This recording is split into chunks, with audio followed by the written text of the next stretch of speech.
Hi, we're at the 2025 Dairy Sustainability Summit in Visalia, California, and I'm here with Dr. Frank Mitloehner, and he is an air quality specialist and professor at the UC Davis Clear Institute. I'm going to have you start by just telling us a little about the Clear Institute and what its mission and goals are. Yeah, it's a sustainability center. So a center that focuses on improving the sustainability of animal agriculture through research and communications. Both of this, research and communication, are equally important. So to do research on emission reductions, improvements of animal welfare, and so on the one side, but on the other side, communicating about it. And then I know this, we're obviously talking about sustainability. This is a sustainability summit. You said it equals stewardship. Can you speak a little more in depth on that? Yeah, in my opinion, sustainability entails five main pillars. One of is environmental sustainability. So that's improving air quality, water quality, soil quality, and so on. That's the environmental part. And oftentimes people, when talking about sustainability, limit it to that, but that's not it. Sustainability is more than environmental sustainability. The second pillar is animal welfare. Third one is product quality and food safety. The fourth one is workers, attracting and retaining a qualified workforce. And the fifth pillar of sustainability is financial viability. So environmental quality, animal welfare, food safety, workers, and financial viability are the five pillars of sustainability. When you ask farmers what term they prefer or they really understand best, they would choose the term stewardship. And that's the same thing. Being the best steward of your animals, the best steward of your workers, the best steward of product quality, the best steward of your financial resources is what it all amounts to. And the grower, the farmer, the dairyman, they know that better than anyone knows their own product, I would say. Those who don't know it are not in business anymore. Exactly. And those who are in business are world leading in the sustainability realm. So we've talked a lot about methane reduction. You talked a lot about it. A few other people were talking about it too. It's SB 1383, I believe, was enacted about a decade ago. Can you just talk about how far we've come in the last decade and how far do we still have to go before that 2030? So SB 1383 is the state law that mandates a 40% reduction of methane to be achieved by the year 2030. So in 5 years from now, we have to reduce 40% of methane compared to where we were in the year 2013.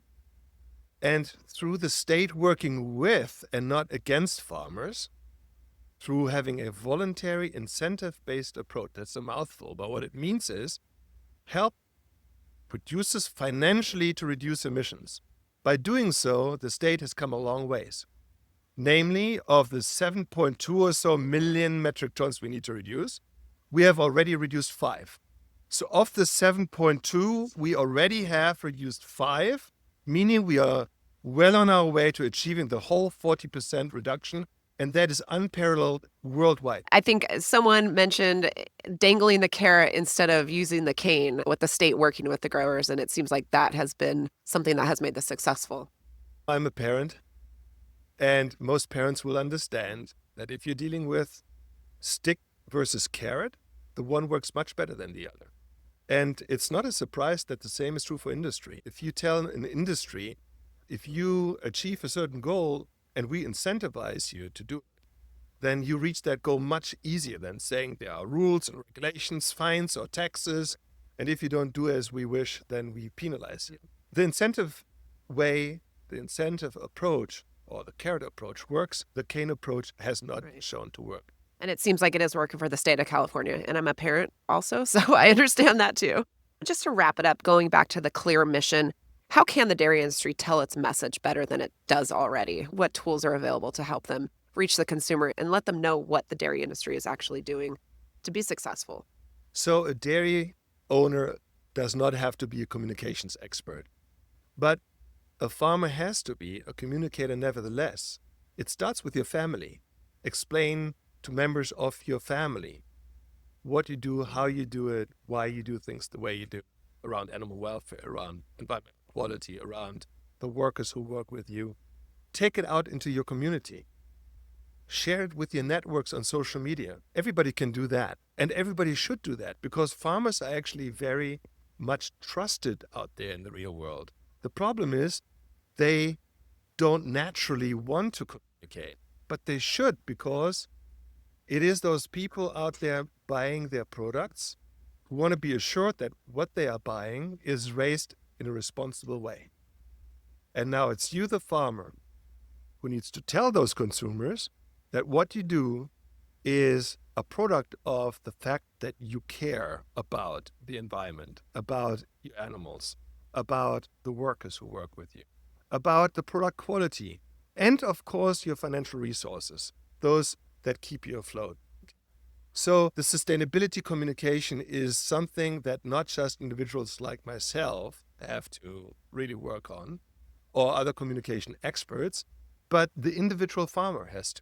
I'm very bullish about the progress that we have made. Okay, the reason why we have made this progress is because farmers have learned to understand here that if they don't pay attention to what consumers want, they won't be in business. Okay, and if the consumers are driving a strong demand for products that are raised responsibly and sustainably, then it is absolutely essential that you take this beast by the horn and that you make it your primary mission, not just to produce products, but also do so in a sustainable way. And give the consumer what they're asking for. Yes.